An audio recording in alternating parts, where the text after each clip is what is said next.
নবী করিম সাল্লাল্লাহু আলাইহি সাল্লামের হাদিস থেকে আমরা জানি কিয়ামত যত নিকটবর্তী হবে ভূমিকম্পের পরিমাণ তত বাড়বে, ক্ষয়ক্ষতির পরিমাণ তত বাড়বে, মানুষ যত দালান কোঠার সভ্যতাকে বড় করবে, কিয়ামত যত নিকটবর্তী হবে, এগুলো সবগুলো কিয়ামতের আলামতের মধ্যে থেকে একটি। এই ভূমিকম্পের পরিমাণ যত বাড়তে থাকবে, কিয়ামত যত কাছাবে, ঘন ঘন ভূমিকম্প সারা পৃথিবীতে হবে।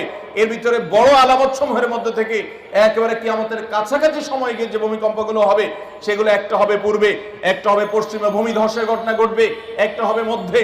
এরকম বড় বড় ভূমিকম্প হবে, ভূমি ধসের ঘটনা ঘটবে, যে গোটা পৃথিবীর সকল সিস্টেমকে প্রায় ধ্বংস করে শেষ করে দিবে এবং জানান দিবে যে পৃথিবীর আয়ু শেষ হয়ে এসেছে।